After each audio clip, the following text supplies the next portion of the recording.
comment? The first speaker for item 7 will be Michael Williams, followed by Camille Lewis, Karina K, and Jason R. Michael's not here.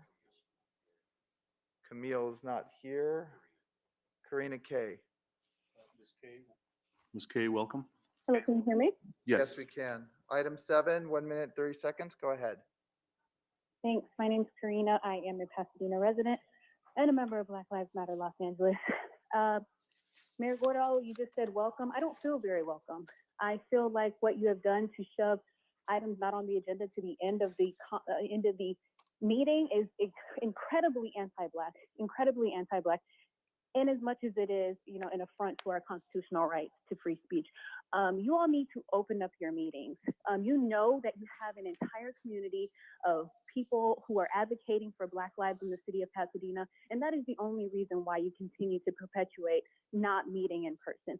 The entire community, the United States is reopening again, and you just knowing that there are voices that you don't want to hear, is the only reason why you're continuing to shove us to the end of the meetings, to shove us out of being in your physical presence, in-person events. And that's first of all, it's obvious, but second of all, it's disgusting. You're public officials, you're publishers, and you know that there's an issue that you need to address in the city of Pasadena, and you are reluctant to do so. So that's telling in and of itself. But you need to reopen your meetings. You need to stop hiding behind the Brown Act and saying that you want to keep things virtual. You need to move them in person so you can actually address the public who wants to address you in person. Thank you. Thank you. We'll move on to Michael Williams. Mr. Williams, welcome. Michael, if you could unmute. Okay, 1 minute, 30 seconds. Go ahead. Hello, can everyone hear me? Yes, go ahead. I think, sorry, not talking to you. I believe that this meeting should be open to the public because you all have continually abused your power. You made it so that it's hard for people to comment, you push comments to the end. You cut people off, you tell people whether or not they're on topic, whether you don't even know where their speeches are going. And because you have the ability to cut people off mid-sentence, cut people off right in the middle of what they're saying, you hold too much power. You abuse it constantly. We need you to open these things back up because this council, along with the police, needs to be held for the way it addresses the public. Because being a public official is not always about hearing the things you want to hear and listening to the people that you want to listen to. It's about listening to everybody, no matter how they talk to you, how they address you, or what they're talking about. That should be your aim with this council. You all need to be held accountable and not be able to cut people off mid-sentence or tell people that they're off topic when they're not, or whatever else you do during your time to push people to the end of the meeting. All those kind of different things that you do. You need to be held accountable. And there's enough of you guys using this. Mr. Williams, your time has expired. Thank you, Mr. Williams. Fire officers that kill animals. Camille Lewis is still not in the meeting, so we'll move on to Jason R. Jason, welcome. Hello? Hi, 1 minute, 30 seconds. Go ahead. All right, so 93.3% of your residents are fully vaccinated. And that number will be much higher if you didn't factor in children aged 5 to 11. That's 1,233,000 people, and there were only 16 new cases reported today, 2 total deaths from COVID in all of March. You got Gordo, Felicia, and Andy in council chambers with no mask on, so they don't seem too worried about COVID. All them people you brought up for the proclamation on Arbor Day didn't have no mask on. So quit lying to the people. It's time to return back to in-person meetings. No more hiding behind screens. No more being on your screens, Andy Wilson and Felicia, while one of your residents are speaking to you. So again, it's time to return back to in-person meetings. Gordo, you don't have a mask on right now. You don't seem too worried about it. So make the right decision. Move back to in-person. That's all I got. Thank you, Thank Jason. you. That completes public comment Great. on item number 7. And just let me just respond briefly. The intent is to get back to um, in-person meetings. We're hoping that this will be the last extension for the next couple of meetings, and then we'll be back in a matter of weeks.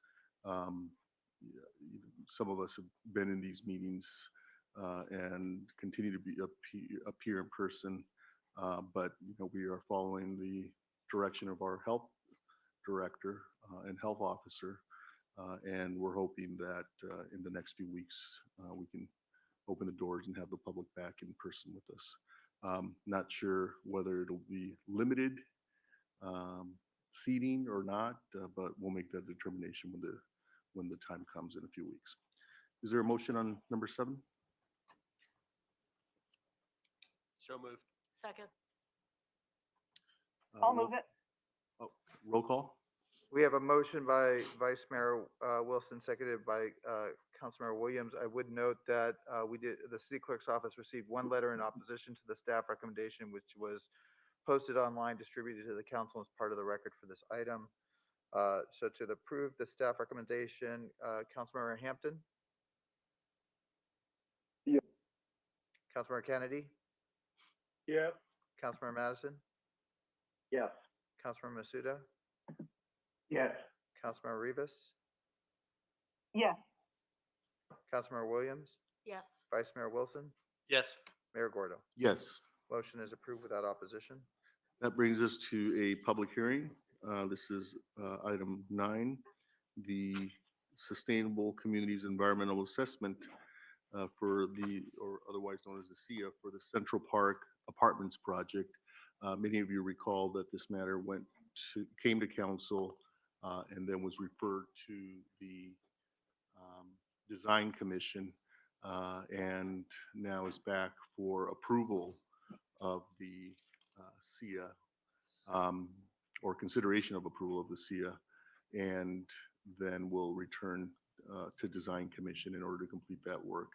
One of the questions I had, and the staff can address this, is why would it come here first before completion of the design work? Apparently, the Design Commission can't complete its work without the council first considering and/or approving the SIA. So with that, Before we start that, I would Oh. say this is the time and place oh, for you got to the open the public for hearing. the public Thank you. hearing on the notice of public hearing environmental only for the property located at 86 South Fair Oaks Avenue. On March 28th, 2022, the public hearing notice was posted and mailed. The city clerk's office received 3 letters advocating for the city to reject the Sustainable Communities Environmental Assessment, the SKIA, related to the proposed project at 86 South Fair Oaks Avenue, and/or advocating for an environmental review process. 2 letters in support of the staff recommendation and/or providing comments related to cultural resources, noise, and traffic, and 5 letters expressing concerns with the proposed project or, quote, poor designs, end quote, that threaten the preservation of the city's cultural, community, history, and aesthetics. All the letters were posted online, distributed to the city council, and are part of the public hearing record for this item. Thank you. And we'll turn it over to Mr. Reyes to introduce the matter. Thank you, Mayor, City Council members. Before you is a little bit of a different process than we normally have. This is a SKIA, Sustainable Communities Environmental Assessment, and we're not asking you to take any action on the project this evening. The Design Commission retains full purview over the project, and its process doesn't change, and it wouldn't change whether this was an EIR, an MND, or a SKIA. They're bound by the same rules, and they have the same project and process that will be before them. What is different this evening is us doing the environmental first. But this project would have to go back to the Design Commission if the council approves the SKIA this evening for both concept review and then final design review. If for some reason that project is appealed, it would then come back to this body. But this evening, we're not asking for any action on the project. The project is fully code compliant, meets all development standards, as well as not resulting in any impacts, which is why we were able to do the SKIA. And I'll let Mr. Kevin Johnson, Principal Planner for Design and Historic Preservation, introduce the project, sir. Mr. Johnson, welcome. Thank you. Good evening, Mayor and council members. As indicated, this is a public hearing for the review of the Sustainable Communities Environmental Assessment, or SKIA, for the 86 South Fair Oaks Avenue project, which is called Central Park Apartments. Just an outline of the review process, which Mr. Reyes just outlined. The first step is the review and approval of SKIA by the City Council. This is required under CEQA that the legislative body for the lead agency be the review and approval body for a SKIA document. So it is coming before the City Council for that reason. Following this council's action on the SKIA, the project would then go through concept design review and final design review, both with the Design Commission. Here we have an image of the project site, which is at the northeast corner of Fair Oaks Avenue and Dayton Street. It's about a 3/4 acre site that is currently used for surface parking and outdoor recreation space, serving the Green Hotel apartments adjacent to the north. It also includes an outdoor advertising billboard and is located within the Old Pasadena Historic District, as well as the Green Hotel individual National Register listed site, although it is a non-contributing property to the district and there are no historic resources on the site itself. The project involves the demolition of the existing facilities on the site and construction of a mixed-use project, which would include ground level commercial space, 4 work-live units, also at the ground floor, and then 84 residential units, 8 of which would be for very low income residents. The building would be proposed to be 6 stories in height, ranging from 32 feet to 90 feet using height averaging. Regarding the requirements for a SKIA, or rather the criteria for qualifying for a SKIA, under SB 375, a SKIA applies to transit priority projects. And those types of projects have 3 criteria, which the project meets fully. First is that it needs to have at least 50% residential use. This project has 58% of its square footage devoted to residential use. It needs to have a net density of 20 units per acre, and this project has a density of 113 units per acre. And it also has to be within a half mile of a major transit stop, and this project is actually within a 1/4 mile of the Del Mar station and also within a high quality transit area. The SKIA is also required to evaluate for compliance with goals and policies from the Regional Transportation Plan, which in this case was adopted by SCAG and is called the Connect SoCal Regional Transportation Plan Sustainable Community Strategy, which was approved by SCAG on May 7th of 2020, and the SKIA fully evaluates the project's consistency with those goals and policies and finds it to be consistent. In addition, it is also required to incorporate all feasible mitigation measures, performance standards, or criteria from other prior applicable EIRs. And in this case, there are 2 EIRs that are applicable to the project, the General Plan EIR and the Central District Specific Plan EIR.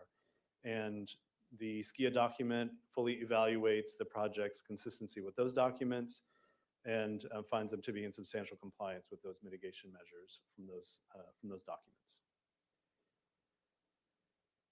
So in conducting the SKIA analysis, 20 different impact areas were evaluated, those that are required under CEQA, and there were potential impacts related to cultural resources, specifically archaeological, or the potential to find archaeological resources during excavation of the site, noise and vibration, particularly related to the potential for damage during construction to adjacent buildings, as well as tribal cultural resources resulting from the city's consultation with the tribes that are in this area.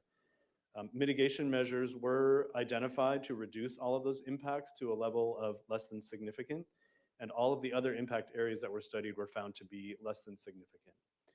So the project does qualify for a SKIA because there were no environmental impacts that were found to be that weren't able to be mitigated to a less than significant level. The draft SKIA was released for public review for 2 months from March 8th of 2021 to May 6th of 2021. There were a number of comments that were received during that comment period, and there were responses to those comments provided in section 7 of the SKIA that was attached to the agenda report. There were also some edits that were made to the SKIA document to address those comments, although none of those were all technical edits that did not affect the conclusions of the SKIA. So staff, in reviewing the SKIA and preparing the document, finds that the project does meet the criteria for a SKIA under CEQA, and that all impacts of the project would be either less than significant or be mitigated to less than significant levels. And staff therefore recommends that the council adopt the resolution in attachment A, approving the SKIA, adopting the findings, and adopting the mitigation monitoring and reporting program, and to direct the city clerk to file a notice of determination with the LA County Recorder's Office. That concludes the staff presentation. Be happy to answer any questions. Thank you. We do have 18 public speaker cards on this matter. 19. I see Mr. Madison's has his hand up. Mr. Madison? Yes, Mayor, thank you. I mean, this is a substantial record. You know, one wonders if we're not doing more in the way of environmental analysis by not doing an environmental impact report than if we did. I guess what I'm struggling with is staff seems to be stressing that this is a fairly narrow finding.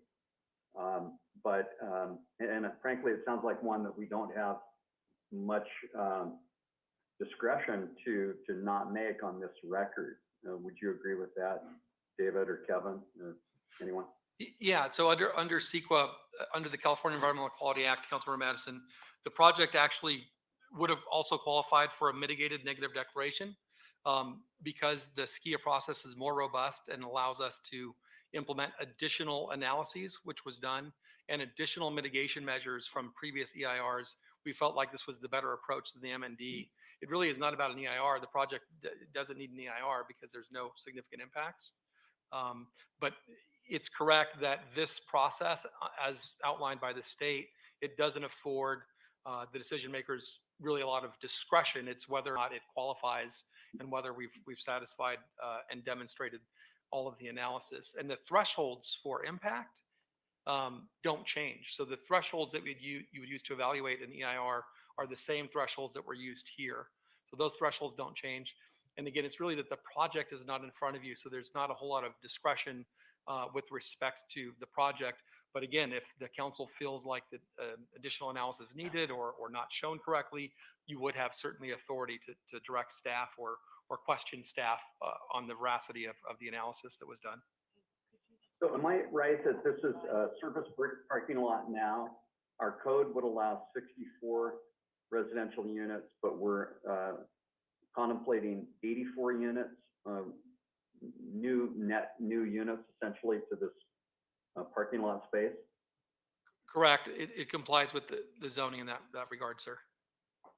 Yeah, and I mean, again, just sort of for those of us that don't reside in CEQA 24/7, why wouldn't an environmental impact report be required when you have a surface parking lot and then 84 new residential units with 84 families or occupants or what have you? Sure. Especially wedge. Yeah. Yeah, I think some folks, when they think of an EIR, they think of that being like the full analysis of what gets done, but it all starts at the same level. If it's not exempt from CEQA, if a project is not exempt, an initial study is done. And if that initial study, which analyzes between 16 and 20 different environmental sectors, which was done here, if that shows that there are no impacts that can't be mitigated, then you would do a mitigated negative declaration, or in this case, we were able to do a SKIA. An EIR or environmental impact report would be required if we could not mitigate any of the impacts. And so again, the thresholds and the analyses is the exact same for the SKIA as would be with an EIR. All of the environmental areas were analyzed under the same thresholds. And so I guess if somebody was thinking an EIR would be required, just I think in layman's terms, if there's an impact that results from one of the analysis that's done and you can't mitigate it, then we would be forced to do an EIR. and the city council would be looking at an EIR as well as potentially statement of overriding considerations. In this case, we brought this to the city council previously, and it was requested that we send it to the design commission for their review. The design commission did review the SKIA and found that it was in compliance by a vote. I think it was 7-1 or 8-1, Kevin. And we're bringing it back to you this evening. Like on mitigation, what I'm counting are just dozens of proposed mitigations and the answer being none required. So where do we look to find the mitigation for, these 84 new units on two busy public right-of-ways, Green and Fair Oaks? Right. So if it wouldn't trigger a threshold, the adopted thresholds that we have, then there wouldn't be a mitigation measure. There are mitigation measures with respect to cultural, tribal resources, as well as, Kevin, I believe there's one other area. Vibration. Vibration because of the adjacency to the historic buildings. So those are found within the SKIA document, which is attachment B. And council member, we can pull those up. There wouldn't be mitigation measures for other areas because they didn't trigger the threshold, but that wouldn't change whether it's SKIA or EIR. That would be the same analysis that was done. Yep. And then I thought I read somewhere about a conversion from rental units to condominiums, but is that, am I not recalling that correctly? Councilmember, we can ask the applicant if he intends to have these be for sale units. There's nothing that I'm aware of in the report that we've talked about. Yeah, at some point, whenever appropriate, Mayor, I'd love to have an answer to that question, but those are my questions. Thank you. Will Mr. Johnson will get us an answer to that question? Well, the applicant will have a Oh, I chance see. at the end Okay. after public comment Got it. to offer some comments. Got it. I misunderstood. Yeah, the project is currently proposed as rental units. Okay. And so we'll ask the project proponent to answer that question. Got it. Thank you. Okay, why don't we turn to, I'm I think sorry. we have a couple more I'm questions. looking at the screen here. Mr. Wilson? Vice Mayor, Mayor I'm Wilson? sorry, just for reference, I found in attachment A, which is the big binder that we received for agenda item 13, there's a statement that in the second full paragraph on the first page that the applicant has applied for a vesting tentative tract map to allow for the potential to convert the apartments to condominiums and to apply for a private tree removal for protected tree removal. So I would be interested in hearing more about that later. Got it. My apologies. That is correct. Okay. Vice Mayor Wilson? Thank you, Mayor. I just had questions. I'll save my comments for later. But David, just to clarify, clearly this project qualifies for a SKIA analysis. Is an EIR an alternative, or if there were, when you do the assessment, if there impacts that couldn't be mitigated, then we would do an EIR? Because it seems like people feel like these are alternatives. It really would have been a mitigated negative declaration. If we didn't do a SKIA, because there were no significant impacts, it would have been what we refer to as an MND, or a mitigated negative declaration to deal with those two areas, which is what it qualifies for. That's likely what we would have been processing. We felt like the SKIA was the better approach and allowed for additional analysis and So an EIR is not relevant to this situation. I suppose that's not what staff would have been processing. No, we would not have been processing an EIR. If we, absent the SKIA, we would have processed an MND and brought that forward. Okay, so I think people have thought that this is a SKIA, EIR, and you're saying that's not. And to clarify, Vice Mayor, the previous project was undergoing an EIR about 6 or 7 years ago because the thresholds for traffic were different. And they had the street segment analysis that they couldn't overcome. And therefore, because it was a significant and unavoidable impact, we processed an EIR. Okay, That and project's this still is sort of the second or third iteration of this project. And then I understand, obviously Castle Green is iconic and amazing building, and Old Pasadena Historic District is, but none of those, from this analysis, there are no impacts, at least from what I read in the SKIA. Is that correct? That's correct.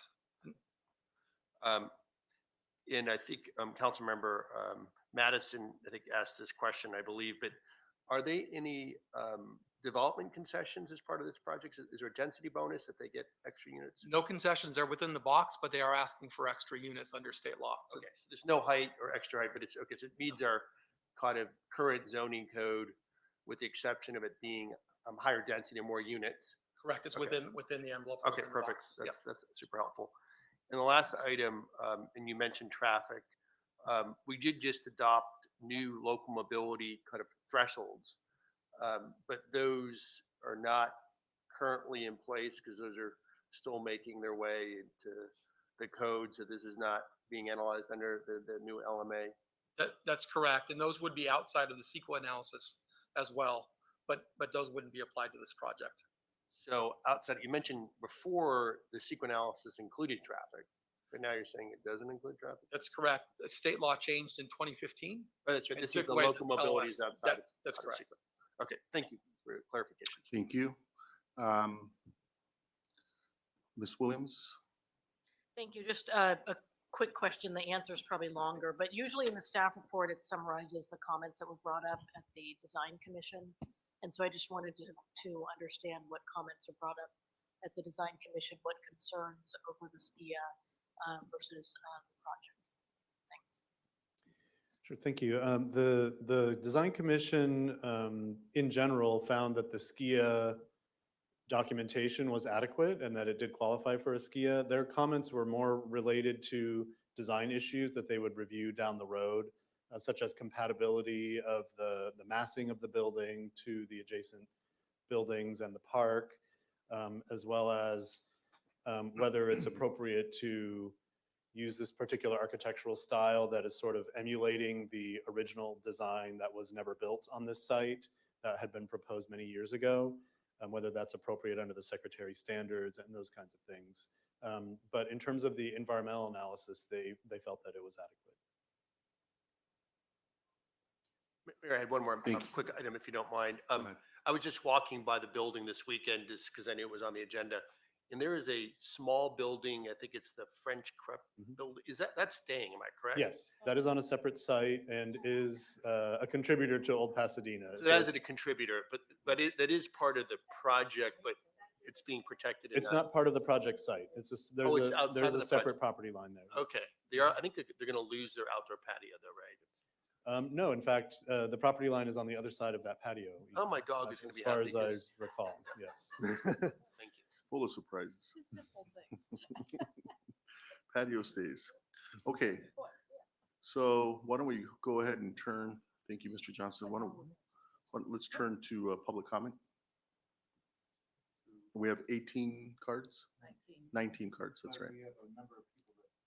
We have a number of people that have not checked in, so I'll Okay. call people and hopefully we can get everybody through.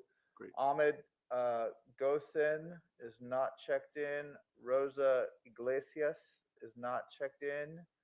Yoon Shi Luong is not checked in. Peter Hartson is checked in, and we'll call him first, followed by Marina Luna, and then Monica Sines. Mr. Hartson? Welcome. Mr. Hartson, *6 to unmute. There you go. 1 minute and 30 seconds. Go ahead. This is for Peter Hartson. Okay. One, I am a resident of the Green Hotel. I've also worked on a housing project here in Pasadena. My one concern was, and I had talked to some G&K representatives, that if it was going to be built, that it would have low and low income. I was told that would be the case. So just on that, I'm in favor of it. I also understand a lot of the residents here in the Green are very nervous about losing things, like the little park area that we have to walk around in the back. But it looks from the design that I have seen that area is preserved. Also, it's a strange kind of thing that a lot of people who are here at the Green came out of some very bad housing situation or maybe no housing situation. And now some of these folks just don't want to hear the noise, which I personally find a little sad, because now we have a place, if it gets built, that will have some low housing. I think from an architectural point, the design seems to really conform to the present building. We do need the housing. It seems to be environmentally okay. Like mainly some of the people's main concern was, oh, I Mr. want to hear Hartson, the noise. your time So is, anyway, the point is I would like to see this project, Thank go you. through Thank you, Mr. and Hartson. be approved Thank at you. Thank this you. point in time. Your time has expired. Marina Luna, followed by Monica Sines, followed by Sam Hooker, who has not checked in the meeting. Ms. Luna, *6 to unmute. Ms. Luna, welcome. If you press *6, you will unmute your phone and be able to speak in the meeting. Marina Luna, *6 to unmute. Why don't we come back to her? Okay, we'll go to Monica Sines. She's not in the meeting.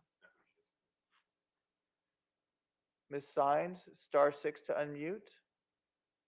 You need to press the star and the 6 on your phone. There you go. You have 1 minute and 30 seconds. I'll ring a bell at 30 seconds warning. Go ahead. Thank you. Yes, hi. My name is Monica Fines, and I'm in favor of this housing project. It's very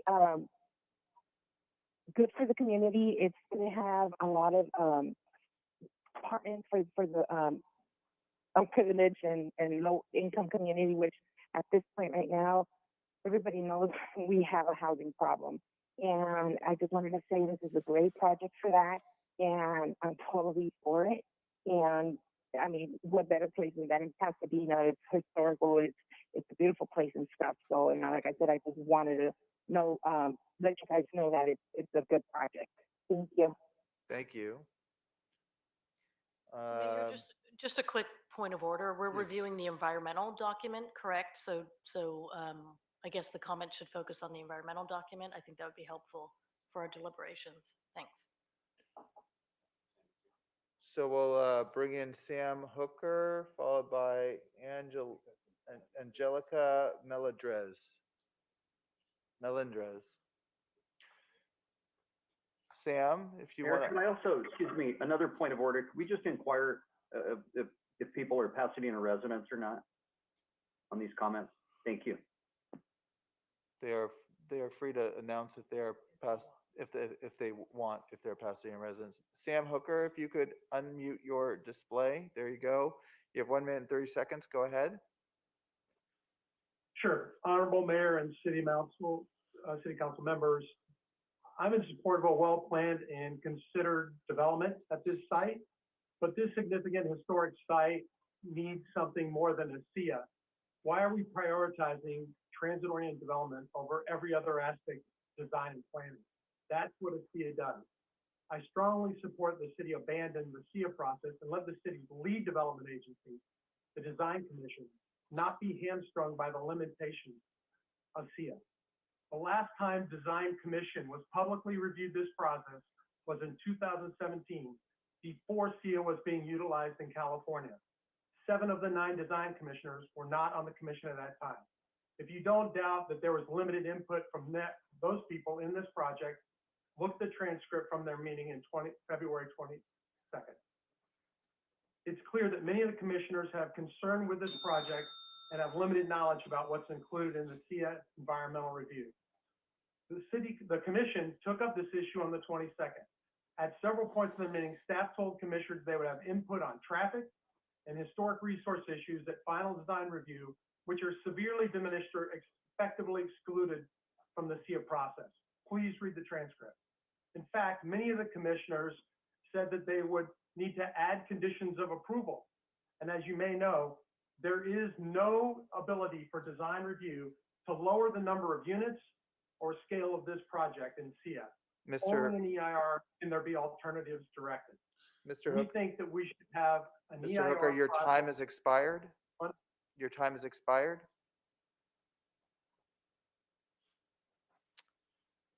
Angelica Melendrez. followed by Lisa Villarreal. Villarreal. Ms. Melendres? Ms. Melendres, star six. There you go. Hello, 1 my minute name is 30. Angelica. 1 minute 30 seconds. Go ahead. My name is Angelica Melendez. I'm here from part of the community. I would like to make my comments brief. Please approve the Central Park Apartments project. We need the housing in our community, and we need the aid for affordable units for our working people in the community. Thank you. Please approve it. Thank you. Lisa Villarreal, followed by Rachel Pena, followed by Corey Coughlin. Ms. Villarreal? Star six to unmute, Ms. Villarreal. There you go. 1 minute 30 seconds. I'll ring a 30-second bell to give you a warning before your time expires. Go ahead. Okay, thank you. Hi, my name is Lisa Villarreal, and I am a member of the community. And I'm calling to let you know, in my opinion, that we need more housing in Pasadena, especially affordable housing, because a lot of people can't afford these high rents that are being applied to the older apartments. And I'm one of them. And the project will be built over an existing parking lot. So that sounds like nothing will have to be, moved or too much for that. And it won't take any revenue from our city. So building new housing, in my opinion, is the best option. And I just wanted to give you my opinion. Thank you. Thank you.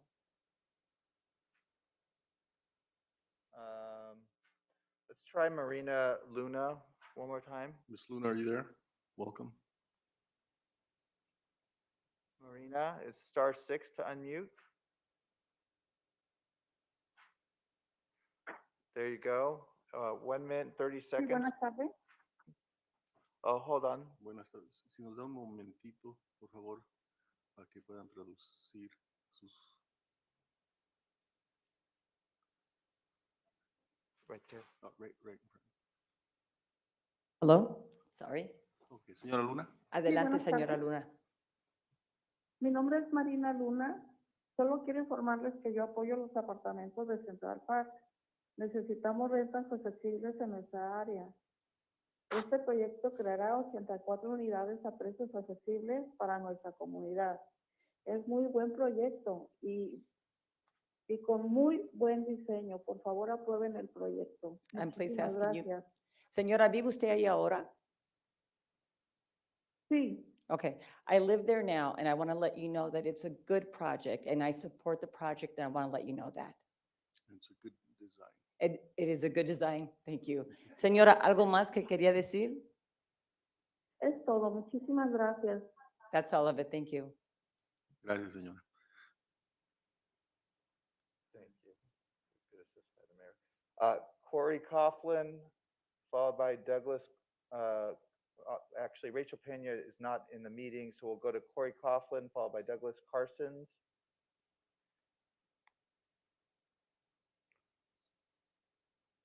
Hello, it's Hi. Corey. Thank you for the opportunity for letting me speak today. I've lived and owned my residence in Pasadena for 17 years on Raymond Avenue. My concern is with traffic dangers alongside Central Park on Dayton Street, which is a very narrow street and already suffers from gridlock.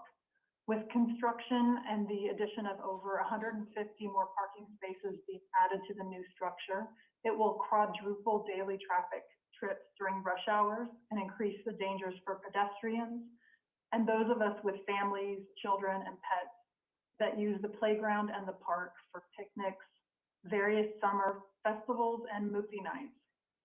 Central Park is one of a few large, safe recreational spaces in Old Town. And with the last 20 years of Central Park improvements, the street parking on Dayton was deemed crucial for safety when locating the playground. The SIA project requires no study of the Dayton roadway conditions, nor of the intersection conditions, and leaves any mitigation to be determined after the project is built. Only one "Don't block the driveway" sign on Dayton Street is required as traffic mitigation. There is no pedestrian or biking safety measures as part of the SIA project. And that's it. I look forward to hearing more on the city's thoughts, and thank you again for your time and consideration. Thank you, Ms. Coughlin. Thank you. Douglas Carsons, followed by John Cambianca, not in the meeting, followed by Margaret Morgan. So let's go to Mr. Carsons. Mr. Carsons, if you can mute. Hello, good evening. This is Doug Karstens. Can you hear me? We can. You have 1 minute, 30 seconds. I'll ring a 30-second bell for as a warning. Go ahead. Thank you. I appreciate it. Good evening, Honorable Mayor and City Council members. I'm here on behalf of the Castle Green Homeowners Association, and we object to using the SKIA as a process for considering the Central Park apartments. An EIR is a much more appropriate and useful way to not hobble or hamstring the city in reviewing the project or shortchange the information available to the public, the Design Commission, or this council. The SKIA would place blinders on the city. It would willfully deprive vital information and would hinder a full understanding of the project. It would place the cart before the horse for environmental review. We continue to urge the City Council to exercise its discretion, and you do have discretion to require an EIR. It's right there in the Public Resources Code, 21155.2, subdivision C, says that you can do an EIR. You don't have to choose a SKIA. The staff report at page 2 incorrectly states that the Design Commission approved the SKIA, when in reality it just made an advisory recommendation. At that commission's most recent advisory review on February 22nd, the commission asked various questions about issues that could fall outside the scope of the SKIA. We detailed these in our letter, which we sent you on Friday, and we attached a transcript of that Design Commission hearing to that letter. The commission had concerns about alternatives and traffic and cumulative impacts, among others, which would all be skirted by the SKIA process. We ask you to give the Design Commission, yourselves, and the entire city the proper tools you need. We urge you to require an EIR rather than a SKIA. Thank you very much. Thank you. Thank you, Mr. Carsons. And your letter has been received and made a part of the public record. Thank you. Margaret Morgan, followed by Mike Salazar, followed by David Woodbury, followed by Nina Chomsky, followed by Jill Shook. Ms. Morgan? Ms. Morgan, welcome. Please unmute. If you can, please unmute. *6. Actually, it's not a phone. Oh. All right, let's go to Mike Salazar, followed by David Woodbury, followed by Nina Chomsky, followed by Jill Shook. Mr. Salazar, welcome. Mr. Salazar, go ahead. 1 minute, 30 seconds. Okay. Mike Salazar is speaking on behalf of the Castle Green HOA, asking you to please reject the SIA in favor of a comprehensive EIR process with the Design Commission as the lead agency. SIA's introduction states it's comparable to the first level of a full EIR and approved EIS, as you heard from staff. Yet 2013 failed EIS for a similar project at this location warranted a full EIR that also failed.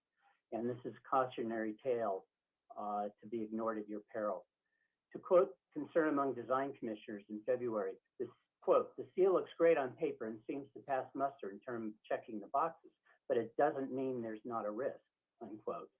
SIA documentation negates the previous 13 years of Design Commission's critical and comprehensive role as the lead body, reinforced by past city councils for this site, thrusting the council into an arguably political role that puts the cart before the horse and clouds exactly what the Design Commission has the authority to evaluate and make findings for project changes. Contrary to staff's rosy view of SIA, SKIA eliminates major environmental impact areas from study or analysis and from actionable findings by the Design Commission. There is no consideration of alternative projects under SIA. There is no consideration of aesthetic concerns that were raised by the Design Commission in 2017, 21, and 22. There's no consideration for cumulative impacts, and as you heard before, the only traffic mitigation. Mr. Salazar, singular your sign. time has expired. Thank you. David Woodbury, followed by Nina Chomsky, followed by Jill Shook, and then we'll try Margaret Morgan one more time. Mr. Woodbury, Unmute. Can you hear me? we can. One Yeah. minute, 30 seconds. Go ahead. Good evening, Mayor and City Council. I'm David Woodbury, a fourth generation Pasadena resident residing in Old Pasadena District 6. California Historic Building Code gives alternative building regulations, but this is important for permitting construction or changes of use of a qualifying historic building or structure, which is defined by any structure or property and associate sites. This shall include structures on existing national, state, or local historic registers, such as the National Registry of Historic Places. Let me remind the council that the Castle Green Hotel screen and the entire city block from Fair Oaks to Raymond is registered on the Historic Inventory of Pasadena and the National Registry of Historic Places, and that this proposed development is on, not beside, not near to, but on a historically registered site. And yet we're being told by this developer, and also disturbingly by city staff, that we must proceed with this fast-tracked permitting of the development due to the existence of a metro corridor.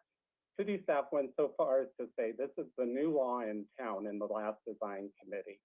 Let me be clear.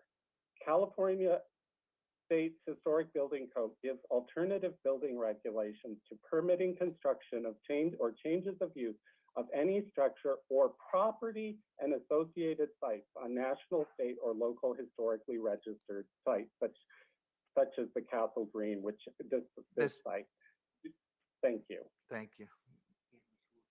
We'll go to Nina Chomsky, followed by Jill Shook, followed by Margaret Morgan.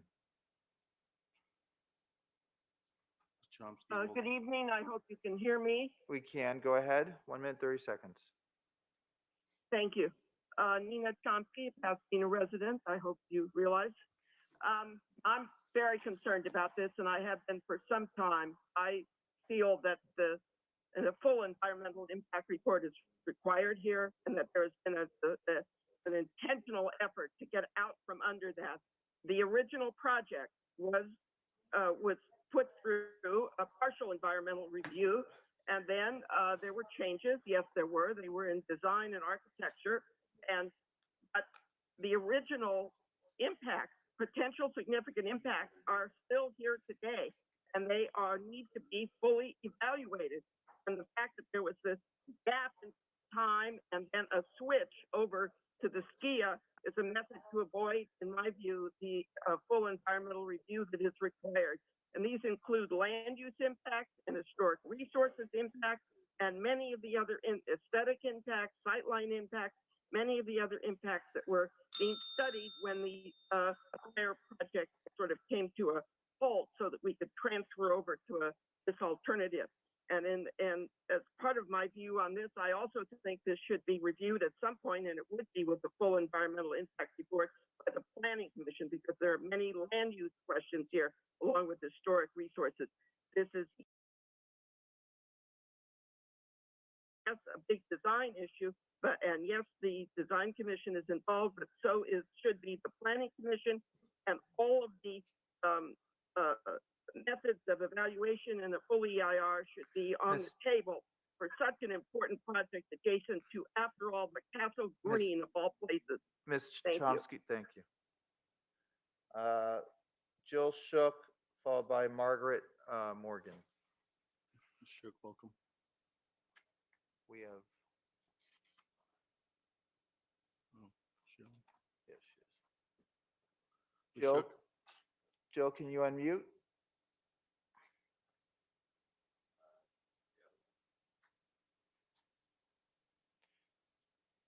Jill, one of the two, unmute.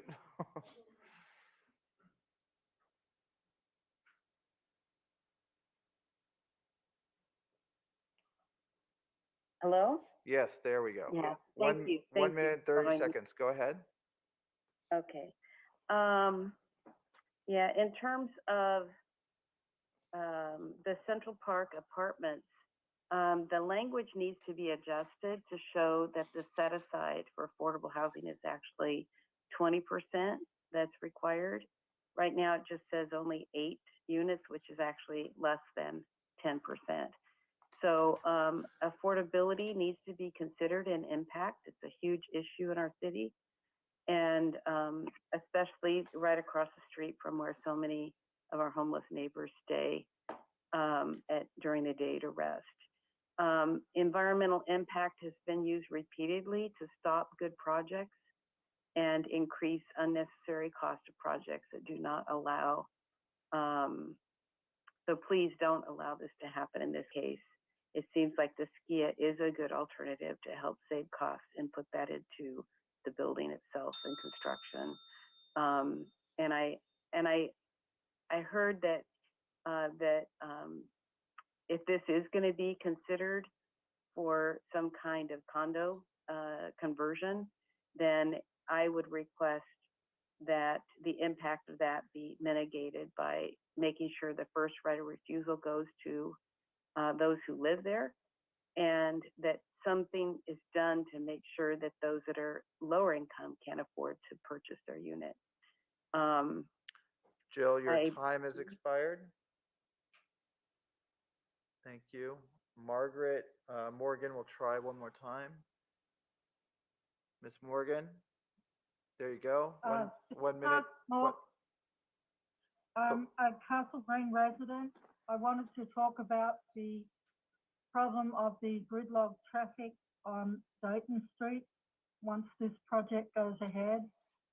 The way the staff is presenting this project to the City Council under SEA, the traffic issues will not be addressed, let alone mitigated. The location of the access and egress of the development project on Dayton will be on Dayton because of the location of the fire department station on Fair Oaks, which means that Dayton Street will be extremely impacted with an inordinate amount of traffic. And it's a very small street that offsets as it crosses Fair Oaks. And again, because of the location of the fire department, it won't be able to have traffic lights. There's been tremendous difficulty getting accurate information into the staff report even years ago, as it had to be modified to not using proper methodology. And these issues are being glossed over by the staff and are unable to be mitigated. And this is going to be a real mess because the traffic in that street is already a real mess. Thank you very much for allowing me to speak. Thank you.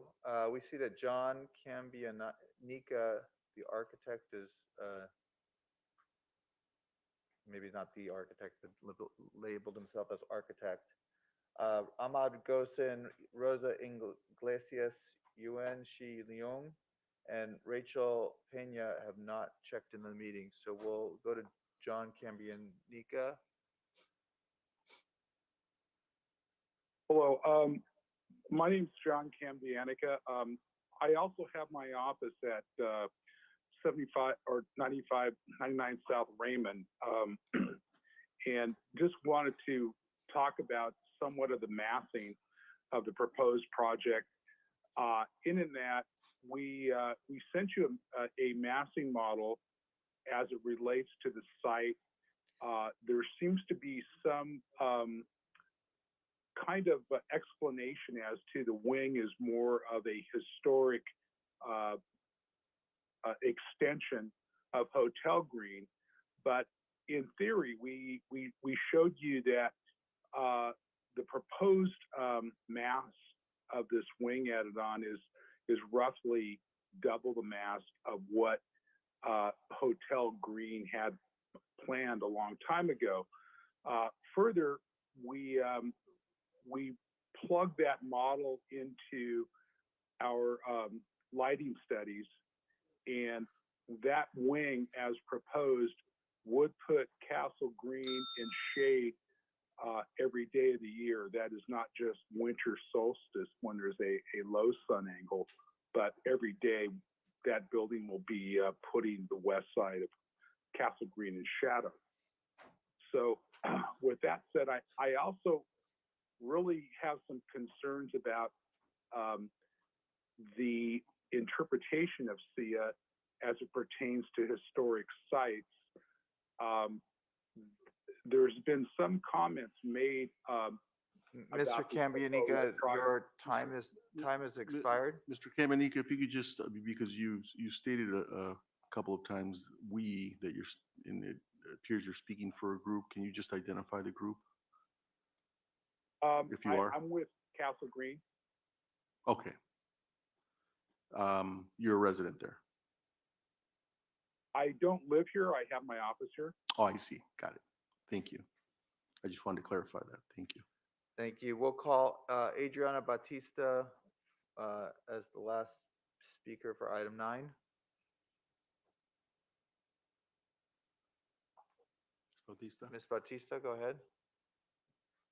I just wanted to point out, it doesn't really appear that Steve Madison is available or listening, but I hope that he Ms. Bautista, if will- you'll stick to the agenda item. Yes, this Thank is you. about the agenda item because it's in Council District 6, which is Mr. Madison's council district, if I'm correct. Yeah, it sounds like there's a lot of concern about this from residents and neighbors. So I hope that he, watches this. Ms. Because it Bautista, seems like if he's you'll one of the stick to the agenda item This and is the about the agenda item. and the You don't environmental need to, matter. yeah, this is about this agenda item. That's what I'm speaking on. So you don't need to interrupt me. Yeah, there's a lot of concern on this, and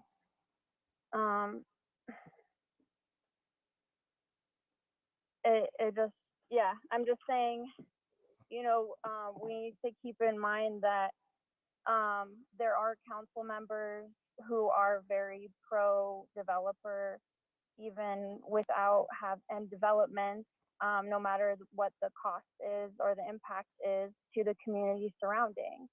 And I think it's a really, if there's not going to be 20% affordability, like Jill Shook pointed out, then what's even the purpose of what are Mr. Madison's values? Because he should be advocating for his constituents in that district.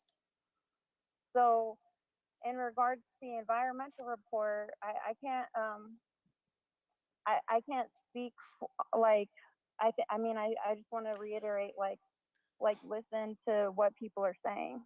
Thank you. Your time has expired. That completes public comment on this item.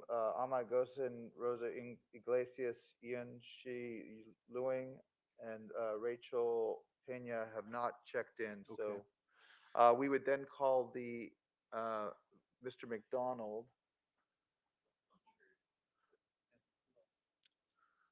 In the queue.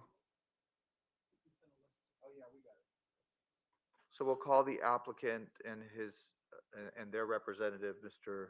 McDonald, and they would get 5 minutes to do a rebuttal and address some of the comments. And after the applicant, I have in the queue Mr. Madison, followed by Mr. Wilson, and then Ms. Williams.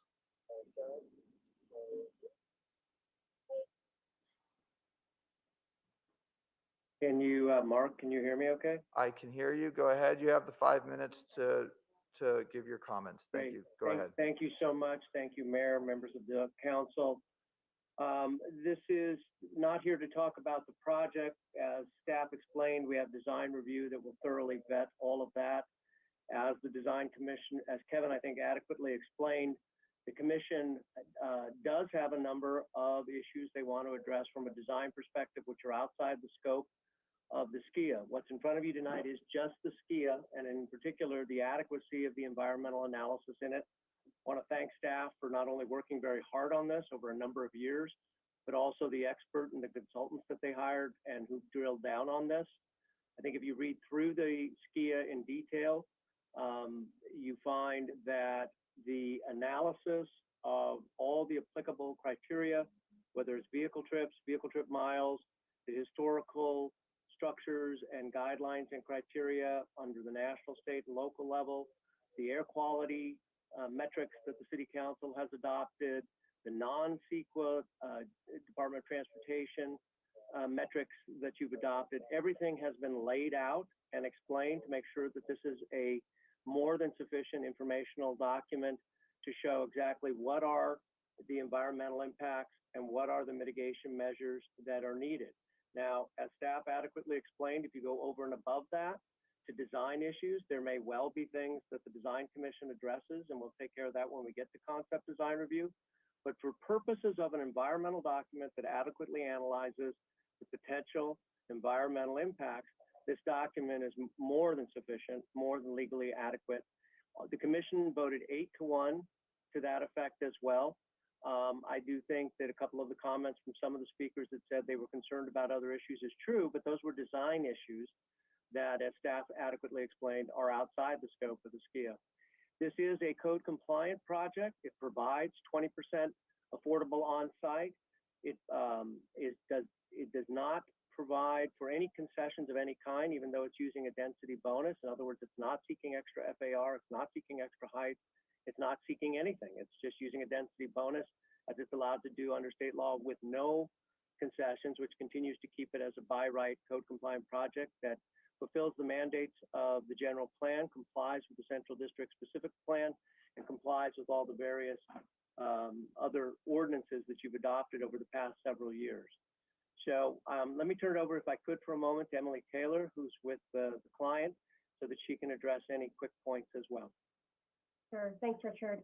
The first point I wanted to address was the question regarding this becoming a condo project.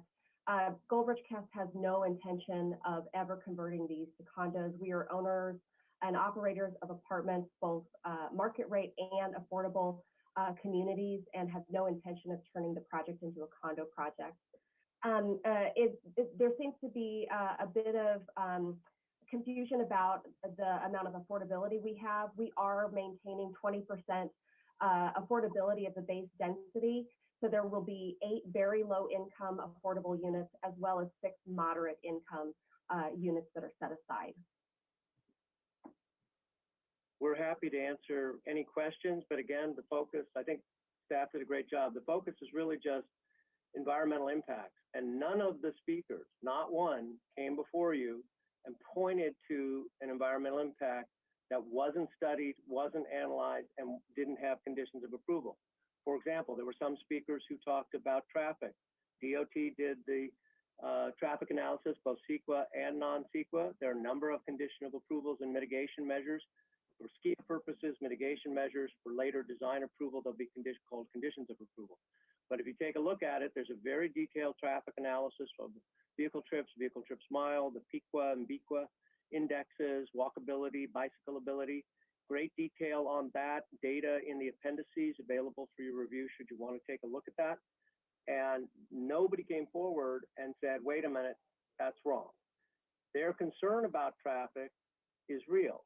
At this point, though, all that the city is required to do is analyze it and determine mitigation measures. There are no unmitigatable significant environmental impacts. So the idea of an EIR, you'd get the same result, at which point there would be no project alternatives, which, as David Reyes explained, would mean you'd be looking at a mitigated negative deck. The benefit you have, though, of a SKIA is you get quite a bit more analysis. So the sufficiency of it in addressing potential environmental impacts is that much more detailed and that much better. And so we would urge you to approve it. We're very appreciative for the letters of support you've received from the various business entities. You received one as well from Pasadena Heritage and Claire Bogard, which we're appreciative for. The client's done an excellent job in community Mr. outreach. McDonald, your We're looking time has forward to expired. going to Design Commission. Thank you so much. Thank you. That completes public comment on this item. We'll keep Mr. McDonald in the promoted until you let us know. Mr. Madison. Thank you, Mayor, and I appreciate Ms. Taylor's comments and Mr. McDonald's, because I think they answered a couple of the questions that I had. But let's just close the loop on the condo. Can staff explain why the first page of the attachment indicates that the applicant intends to or has sought? Councilmember Madison, this is a project. I know that there was some talking about streamlining or making the project go faster. We've been processing this since 2017. In 2018, a vesting tentative track map was filed with the city. It has not been withdrawn yet. What we've heard Ms. Taylor indicate is they have no intention, so we would look to their withdrawal. That would be fantastic if that's what they want to do. The requirement for the very low, the 8 very low initially was also, it predated the Hold recent on, David. updates. David, I'm sorry. you're getting ahead of me. Can we just stick with one thing at a time? I apologize, Councilmember. So, no, it's quite all right. You're just, you know this stuff better than I do. What, so what has to happen for the vesting map to be withdrawn? A formal letter from the applicant withdrawing it, or a Okay, Ms. condition, Taylor, a condition will that you get tonight. that? I will get that to you before the end of the week. That'd be great. Thank you. And then, does some other map have to replace that, Mr. Reyes, or is it just? No, it would just be That's withdrawn. apartment buildings at that point. Okay, great. And then,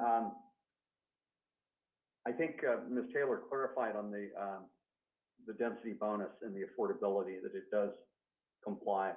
But, with regard to, there was some public comment, that there had been a prior EIR that somehow didn't pass muster. I wonder if staff could speak to that. The prior EIR that was prepared for the project was prepared because of a street segment impact along Dayton. And that project, I don't know that it didn't pass muster. It was actually, EIR was done appropriately, identified the impact.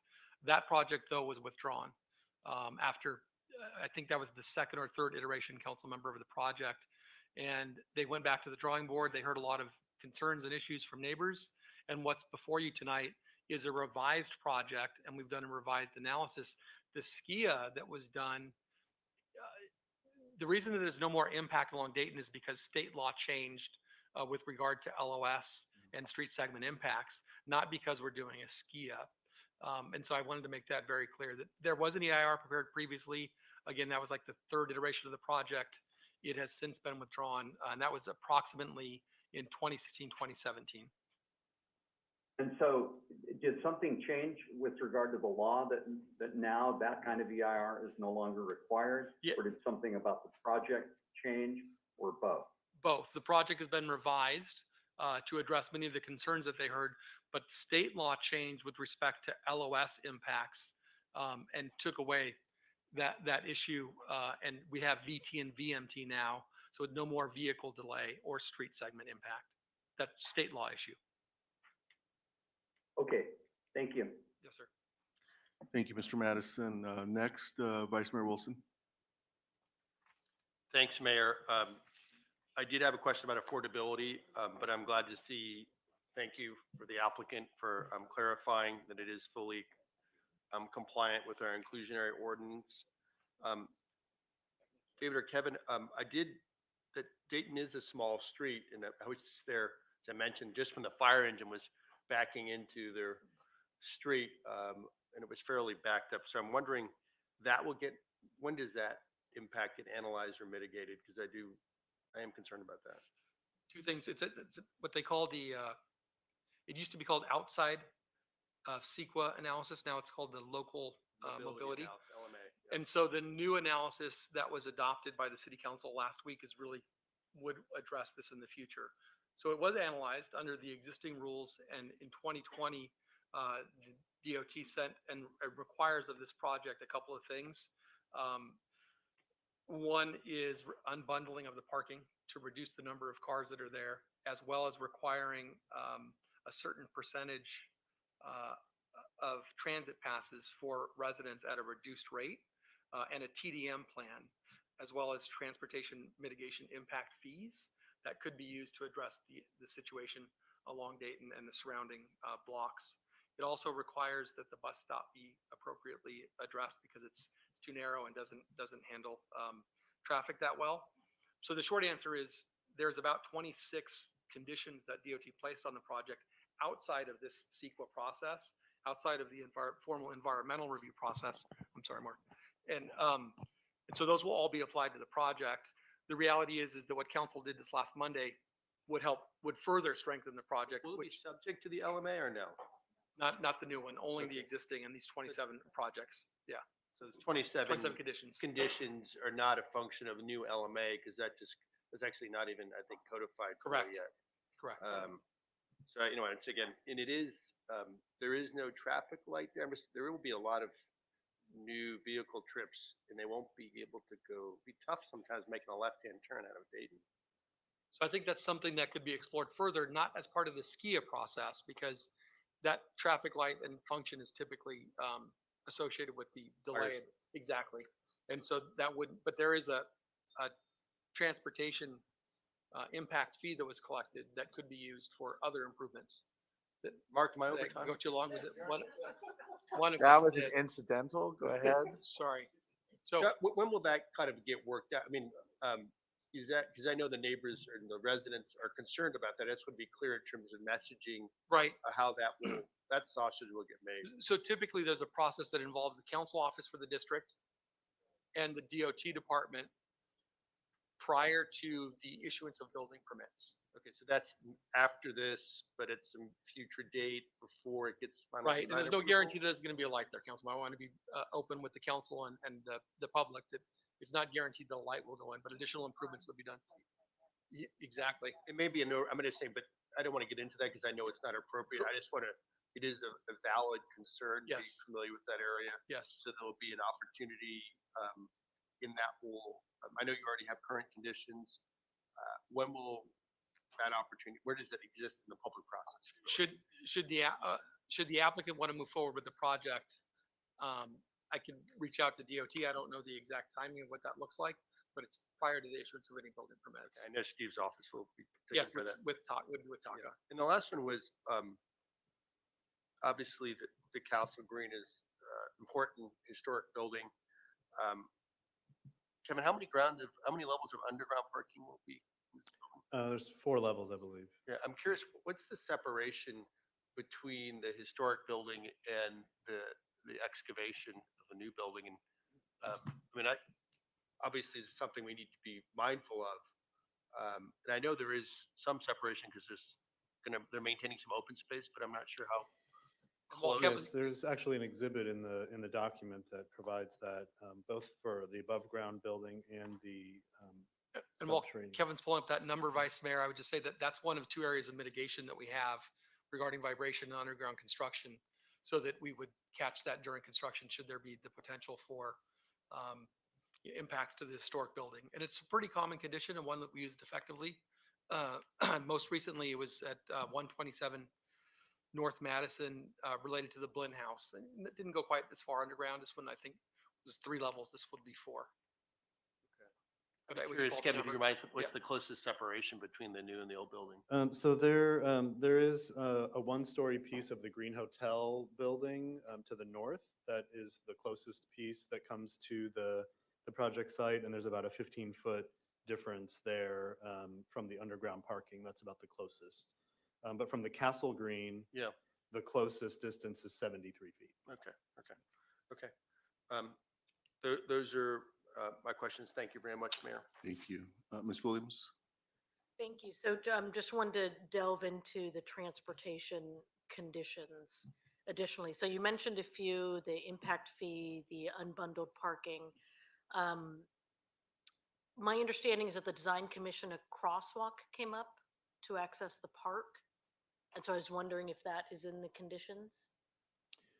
That is not part of the proposed conditions. I think you may be referring to the Pasadena Heritage letter that requested a raised sidewalk, and there was some discussion about that at the Design Commission, whether that would be possible. But that was not something that is a condition at this time. Okay, and then another question, are they subject to, did we reduce the parking requirements in the TOD areas, and do they have reduced parking requirements? Yes, they are proposing to reduce the parking there, consistent with what is allowed under the code for the TOD area. So they were asked to look into that, and so the analysis in the SKIA was for the maximum that they were originally proposing. But since that time, they have evaluated and determined to provide fewer parking spaces, but still consistent with what's allowed under the code. Okay, so that's for the TOD. Okay, and then Yes. just, on the consent calendar, we approved seismic upgrade to that fire station. So we're going to have that fire station under construction and this building across the street. How does that affect the construction management plan? Public Works would look at typically which one comes in first, and then the second one that would come in would need to work around it. So for street closures, for sidewalk closures, for ensuring that truck trips and haul routes, that would all be managed by DOT and I'm sorry, Public Works, along with sort of DOT review, but Public Works would set that construction management plan and would be aware of both. Okay. And then the last question is, I know that last year we updated the VMT threshold. So did this go under the old, is 22.6 the old threshold or is it the new one? This was under the old. Oh, okay. So it's under the old, okay. Okay. That was my questions. Thanks. Thank you. That completes council member questions and comments. Why don't we go ahead and I'll entertain a motion to close the public hearing. So moved. Second. Roll call on closing the public hearing. To close the public hearing, Councilmember Hampton, Yes. Councilmember Kennedy, Yes. Councilmember Madison, Yes. Councilmember Masuda, Yes. Councilmember Rivas, Yes. Councilmember Williams, Yes. Vice Mayor Wilson, Yes. Mayor Gordo. Yes. Public hearing is closed unanimously. One question I would like just a little bit more clarity on. I think it was Mr. Woodbury David Woodbury that raised the historic site. Oh, it was the Mr. Woodbury who raised the historic site issue and whether that calls for the full environmental versus the SKIA. And what's staff's response to that? A full environmental analysis of the historic was conducted at just the same as if it was an EIR. The historic building code that was being referenced Right. is typically used, it would be used for Castle Green if they were to come in and do window replacements. We wouldn't require them to meet Title 24. So, the California building code issue, I think I would just say it doesn't really have anything to do with this in terms of the analysis that was done. We did a full site analysis of the project from an historic resources perspective. And Kevin, I'm not sure if you would add a little more flavor to that, what our consultant did, what was analyzed, and how it would be the exact same, Mayor, and council members as if it was an EIR. There would be no difference in the analysis. That's correct. The only thing I would add is that we did, the analysis does clearly state that this is within that National Register listed site. This property is within that site. But in the evaluation, they did not find any historic resources related to those, the Castle Green and the Hotel Green on this particular property. So they found there would be no impacts for this related to the project. And how about the issue of deference and the issue of context, given it's on the actual site? Tell us a little bit about the review of the context, the deference that is important when you have a historic site like this. Yes, that was definitely evaluated. There are 7 different aspects of integrity for a historic resource. One of them is the setting. This area was not found because it doesn't have any historic resources that are related to the Castle Green. It was not found to have a historical relationship to that site. So building a new structure on the site would not result in any impacts that would render the Castle Green no longer being a historic resource. And that's the threshold under CEQA for determining whether there's an environmental impact. In terms of looking at the surrounding context and determining whether this building is appropriate, that would be something that the Design Commission would review during the design review process. But in terms of environmental impacts, there are no historic resources on this site that would be impacted. Yeah, I think the concern is the context and whether or not what's going to be constructed immediately on the same site, not immediately adjacent to this, adjacent to the Castle Green, but on the same site, whether it will be deferential to the historic Castle Green. And you're saying that's part of the design process. Correct. Okay. Yes. And there is also an exhibit that was provided in the document that shows that the heights of this building are lower in all cases than the adjacent building. So it will not overshadow or even be as tall as the adjacent building. And the design itself, once the design commission has the opportunity to review the design, does that determination of the design commission, is that appealable to the full city council? Yes. Yes, good. Okay, with that, I'll turn back to my colleagues. Mr. Madison, did you have any other comments or questions? I have misgivings, Mayor, but I do think we have to rely on our professional staff in this regard. And as long as we are clear that this is a step in the process, but not one that, exceeds the scope of what we're doing, I'm comfortable with the staff recommendation. Thank you. If that's a motion, I'm happy to second it. Okay, Very so well. motion and a second. I do think the public should understand that this is a step in the process. I do think that as the project goes through the process, many of the issues, the design review process, many of the issues that were raised really have to be addressed directly. And I know we will all watch carefully to ensure that the design process nets us an outcome that is both respectful and deferential to not just the historic property, the Green Hotel, but the historic district that all of these the properties are in. So with that, oh, Mr. Hampton, I think just raised his hand. Yeah, I appreciate you, Mayor, for mentioning it. So this will could eventually come back to us if it is if it's appealed. Is that correct? It could, the design review. The design, okay, and the approval of the project as a whole. This is just the environmental piece, correct? That's correct. And the project as a whole, that could eventually be appealed to us as well? Well, yeah, it's compliant with and by right, and so what they're proposing. So the remaining issue that could come back to us is the final design, if that's appealable. But what is being proposed is compliant with our land use documents and then just reading, just going through it, the SKIA is I would say a slightly faster version of a EIR.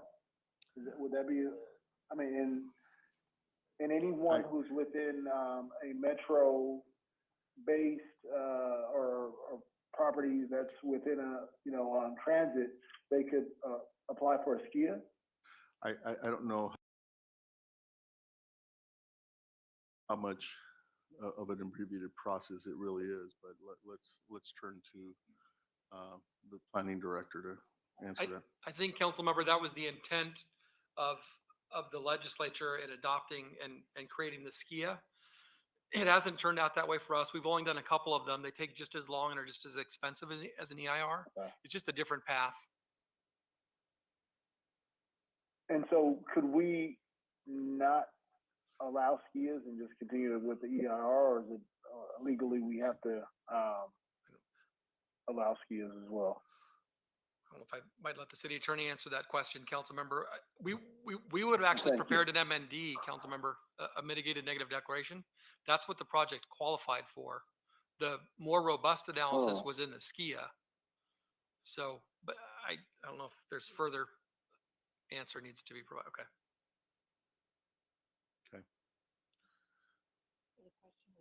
Oh, those are my questions. Yeah, so I guess the question Mr. Hampton has is, do we have the authority? Is it within the council's authority to say going forward, we're just we're not going to use the SKIA tool, and we'll, where it's called for, go forward with an EIR? Mayor Teresa Fuentes, I think the answer to that question is it depends on the environmental impacts of the project. Whether or not you do a SKIA, an MND, or an EIR, you always start with an initial study. And so you can't do an EIR when you have no potential significant effects that can't be mitigated to below a level of significance. So in this particular instance, you would have done an MND. You cannot under CEQA do an EIR for a project that has no potentially significant environmental effects. Yeah, but here we made a determination to go, can we stop using the SKIA is, You could stop using a SKIA, so and that is within our authority. that is within your authority. This project, as an example, would have then been an MND. But then the net result is if we didn't employ the SKIA tool, then we'd go with the mitigated declaration. Mitigating deck, yes, that's And correct. and the analysis is, then we have very little analysis. That's correct. So what is it that allows us in this case to go from an M&D to a SKIA that wouldn't, and given the similarity to the EIR? So to step back, remember that SKIA, in order to do a SKIA, the project has to qualify as a transit priority project. So if it didn't qualify as a transit priority project, you'd Then do we an could- MND. Okay. That's how you ended up in a SKIA, because of this particular type of project and location of this project. Okay, but we can't make that jump to the EIR. If there are no potentially significant effects that can't be mitigated, that's Okay, correct. so two different sets of rules here at play Correct. for the Irony is- application. But isn't the irony that the point of the SKIA was to could have accelerate transit oriented? And I mean, I'm looking at this 1,400-page document, which Yeah. is a lot bigger than any mitigating negative deck I've ever seen. So it kind of feels like maybe an idea that didn't work out particularly well in terms of the legislature who put that in place. No, they have a habit of doing that. No comment. So why don't we, so there's a motion and a second, unless there's anything else, we'll call the roll. Councilmember Hampton, Yes. Councilmember Kennedy, Yes. Councilmember Madison, Yes. Councilmember Masuda, Yes. Councilmember Rivas, Yes. Councilmember Williams, No. no. Vice Mayor Wilson, Yes. Mayor Gordo. Yes. That's 7 in favor, 1 against. The motion to approve the staff recommendation passes. One. Please. Thank you. That brings us to item 10 on our agenda, and I'm going to ask Vice Mayor Wilson to take the chair and I'd like to state for the record that because this is the sunsetting of the eviction moratoria in Pasadena. I do own rental properties in Pasadena, and I've consulted with the city attorney.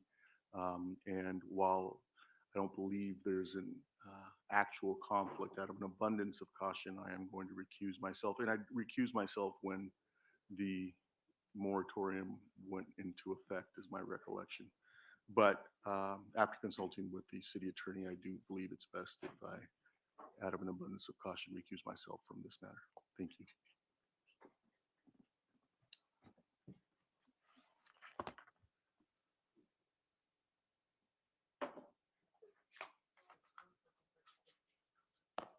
I got it.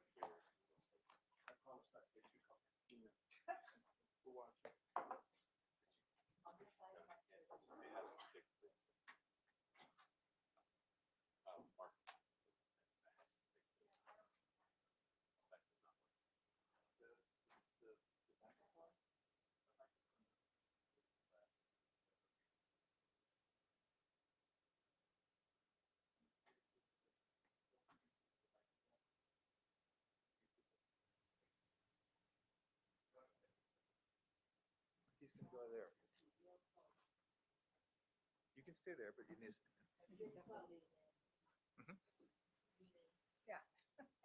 Are we ready for item number 10? Yes. Bill, are you introducing? Yes. Okay, excellent. Thank you.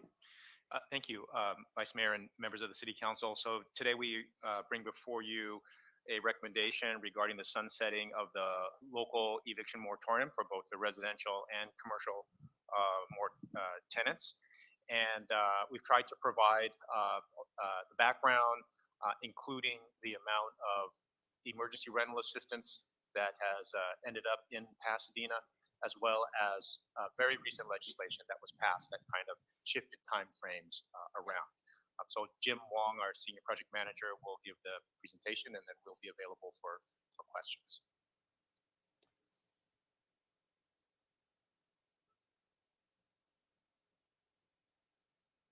Thank you, Bill. Members of the City Council.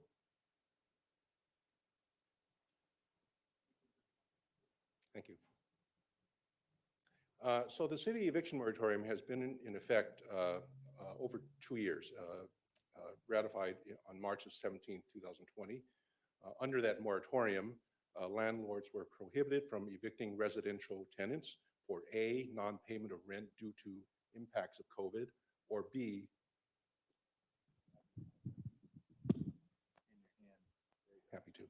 no fault eviction. Also, commercial tenants were protected under that ordinance. Under the ordinance, tenants must repay any back rent within 6 months of the expiration of the moratorium. And also, unless sunsetted at an earlier date, the moratorium will end upon council sunsetting the COVID-19 local emergency. Federal protections during the pandemic included a number of nationwide orders issued by the CDC on September 4th, 2020, banning the eviction of residential tenants, but currently no federal protections remain from those orders. Under state law, AB 3088, eviction ban for residential tenants, took effect on August 31st, 2020, and that expired on September 30th, 2021. More recently, on March 31st, Assembly Bill 2179 extended the eviction protections through June 30th of this year for tenants who applied by the March 31st deadline for housing is key rent relief. And that's important to note, that that extension of the eviction moratoriums only applies to those tenants who submitted an application for rent relief under the state program. Local jurisdictions. Most local jurisdictions in California set the expiration of their eviction moratoria to coincide with anticipated lifting of their respective local emergency. As I'd mentioned, AB 2179, which was passed on March 31st, it ended local eviction protections if the local protections were adopted on or after August 19, 2020. So this does not affect the city's moratorium because in Pasadena, the local tenant protections were adopted on May 18, 2020. By way of example, our neighboring cities, Burbank and Glendale, their eviction moratoria were lifted to coincide with the state's lifting on September 30th, and they experienced, according to our conversations with those cities, only slight upticks in eviction cases. Commercial tenants in Pasadena. Based upon conversations with commercial real estate brokers contacted by staff in the city manager's office regarding the potential lifting of the city's eviction moratorium, three takeaways basically. Tenants were struggling financially moved out. In other cases, owners provided concessions to retain tenants.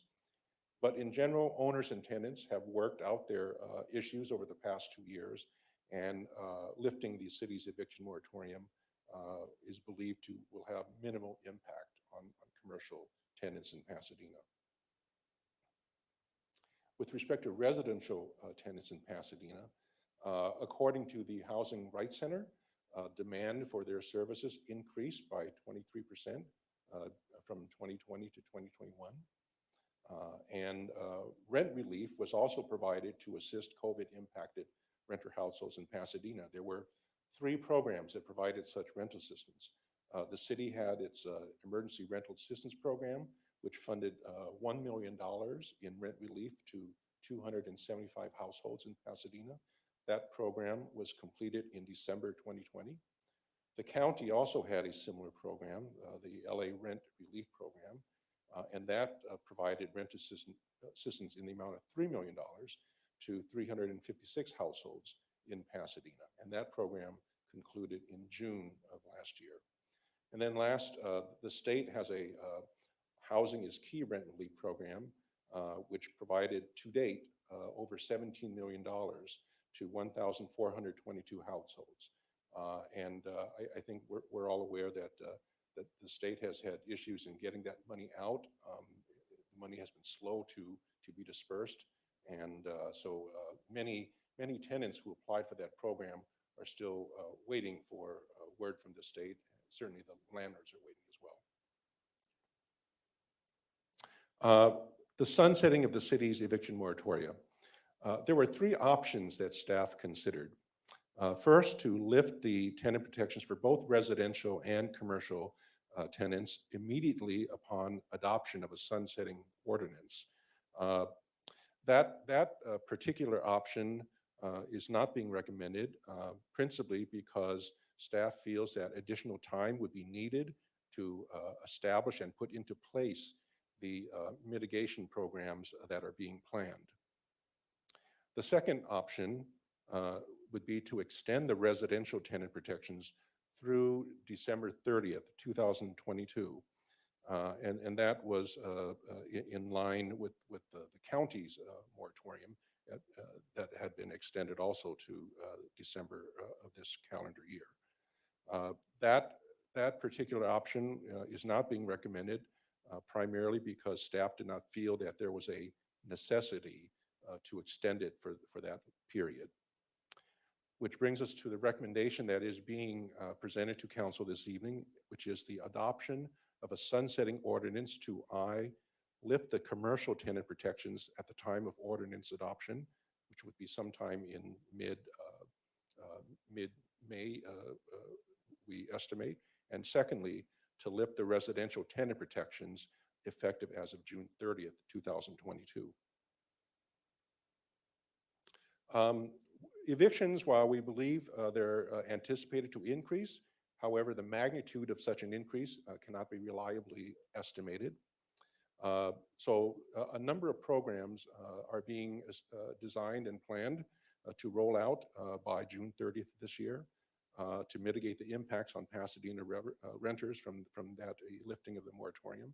These programs total $3.45 million in assistance.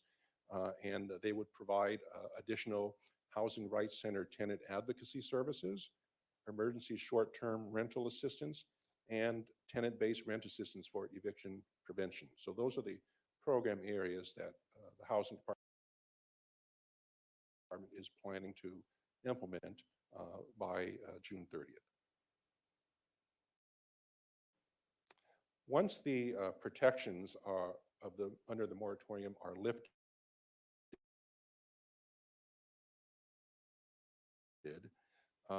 under the city's ordinance,